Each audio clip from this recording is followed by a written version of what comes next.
Alright guys, how you doing? I just wanted to make a video, since I couldn't find a good one. I need to replace this tilt assembly. So you can see the hydraulic fluid right there. It's coming out. Most likely, it's coming out of the seals, which you could remove that cap, but I have a score in the main piston. So that's just going to chew up any more of the O-rings if you keep redoing them, and I'll have the same issue. So I got Yamaha 250s, 2006. So I've already taken, I put the motor up here, got it locked in, got this pin out. So just took this guy off right here, tapped it out, came right out, lowered this all the way so the hydraulic fluid is all the way out of it. You actually have to remove, it's like I gotta remove both these bolts on both sides in order to get to the other pin right in here to get this unit out.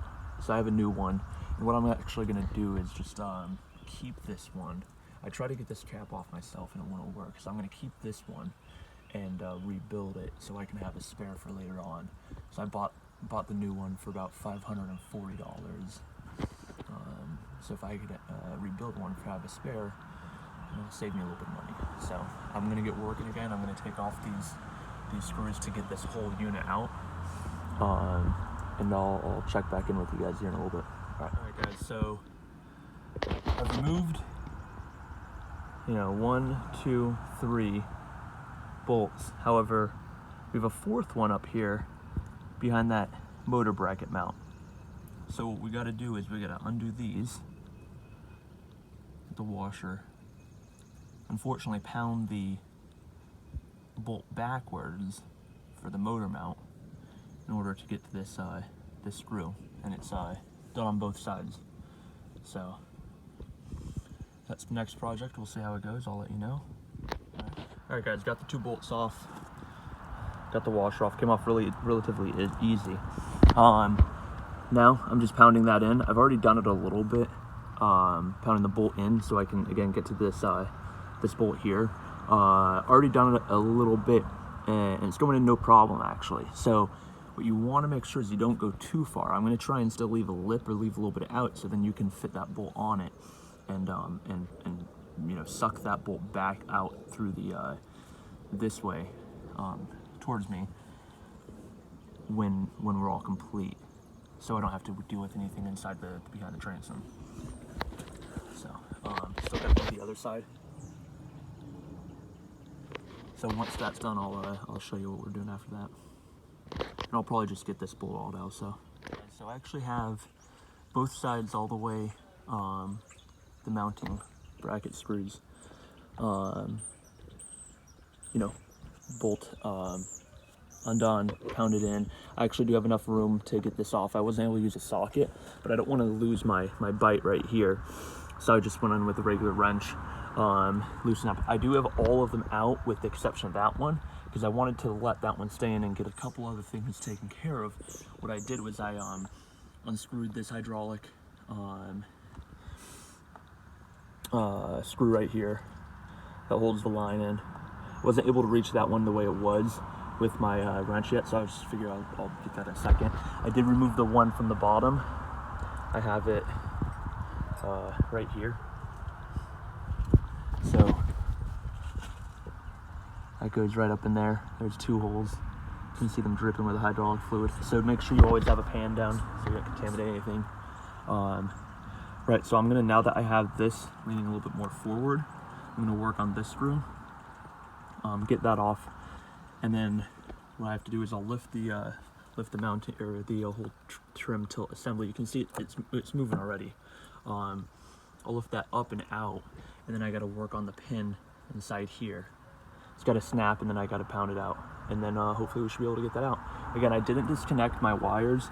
That's completely sealed in, and I didn't do it up at the unit, so I'm going to just try and prop this whole system on my ladder over here, so I just avoided having to unhook the power to it.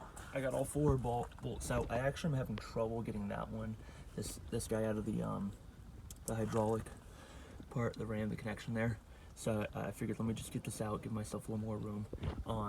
When you remove all 4 bolts from the mounting bracket, it will rest by itself. In order to get the unit out, you just lift up and out. Not far, but like I said, for safety precautions, I left 1 bolt in and did what I needed to do, and then took it out, and now we got there. So now what we got to do is there's a big bar, pin in between this. So we got to take out the little snap screw. It's very similar to, let's see, where do I have it? Very similar to this. This is the one from the top. So just got to get that out, and then I hit it out from the bottom, and then I should just basically be disconnected other than that one hydraulic ram, but I can get that off separately. So I'm gonna start working on that and go from there. So again, got the whole unit out. I had to tilt it up on its side like this. Oh, by the way, I don't know if I mentioned it. Put that in free. It relieves the pressure, all right? Also, counterclockwise. So I had to use a punch to hit on this side, down and out. So the pin's out. It's past the that piston, so I'm gonna be able to pull that right out. And I want to show you 2 things. On the top part of the ram, you have to get this off, and then you extract it, pushing it that way, right? Because of that lip. The bottom one's the opposite. Take that off, and then from the opposite end that you took this off, you drive it through, all right? So I'm gonna take that off, I'm gonna take the ram out, replace the ram, maybe grease that pin up a little bit and hammer it back in, and then should be ready to install again, all right? Here we go again. This is the new one. Looking pretty good. Stainless. I shouldn't need to paint it. It's not going to match, but who really cares if you're that worried about it? You can pay someone else to put it on and do it. This was a pain in the ass to get off. I had to use a flare wrench for the one right here that goes into the ram. You can see it's 10 millimeters what I was using, and it was actually scoring that up, and I was stripping it out. So I'm going to clean the threads up, and I'll make sure that stays clean. Clean the threads up, and use that flare wrench to put it back on, so that doesn't, so it would, stripping it out. And we should be going pretty well. I'm good. Screwed that on again. Inserted the 2 little caps. Right, I cleaned them up a little bit. Cleaned up just a little bit on the outside there. Maybe grease it up there with WD or something so it slides in maybe a little bit easier. And so I'm gonna start working on that right now. It's coming along. All right, y'all. So I've put the hydraulic lines back on. They're back there. They're tight. Remember, they need to be tight. You don't want any water in your hydraulic system. All right. I'll show you what this right here, the flare wrench. See how that circle, right? Regular 10 millimeter flare. Definitely worth having. So I got to get myself one. I borrowed it. We got it in. Plastic caps are up here, right? I lifted it, put it in place. I put a couple bolts like it is, just to hold it in place. Of course, gotta see if it works before I completely bolt it all back down. So let's give it a whirl.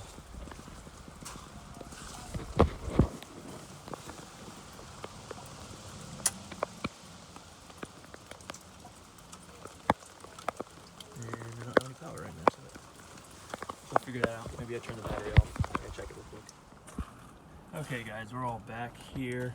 Yeah, I got the power going up. There's just a issue with my battery up there. But there you go. You got your hydraulic fill open, right? So you're gonna have to put hydraulic fluid in that to get all this going in, because obviously you lost hydraulic fluid through disconnecting your lines, and then also the leak that I had. So who knows how much I actually had in there to start with. Regardless, everything looks good from here. The trim tabs are working, the hydraulic still went all the way up. You want to guide it up there into it.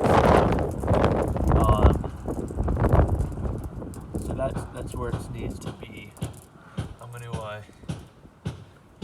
take that back off. You should be using something like this. You know, they give different degrees, 90 degrees, 45s. So take that off, slide it back through, and through this way, there, and then work it up and down, and keep filling it. And you want to, you know, it may bubble up or foam up a little bit on you, but you want to get all that fluid back in there. Also, I still have to finish by tightening these all up. I just wanted to make sure it worked before I did do that, and I had to remove everything again. So it does. So I'm going to tighten everything back up. I need to get my motor mount bolts back on and suck that bolt back out so everything is the way it should be. And again, always have a trip pan down here to catch all the fluid. Oh, also, when you get make sure you have something like that, or something to pump the hydraulic fluid into the reservoir. When you do finally get done, you'll see it's the fluid's going to be dripping out like it is now. So I may have enough fluid in there, but I'm just going to keep working the hydraulic fluid up and down, get it pressurized again, and make sure there's enough fluid within the system working. That's about it. So hopefully it helped you so far, and I'll do one more video here. Hey guys, remember what I said? If you left a little bit, what I'm doing right now is I'm sucking that bolt back out towards us. So luckily it did not spin with the nut going on it. So now I'm just going to tighten this as much as I can, and that the bolt itself will continue to work its way out towards us until it can't go any further. I'm nearly there right now.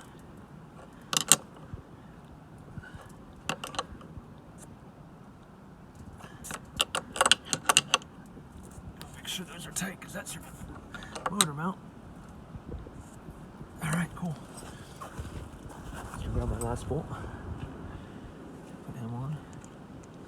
This is your locking. Now it's going to lock. Come in. I'm going to use my ratchet, so I got to use both my hands, but you get the point. Now I got both on washer, bolt. Gotta do the same on the side. Make sure all of these are tightened up, and that you have enough blue bolt lock on it. So nuts on these have the lock tight.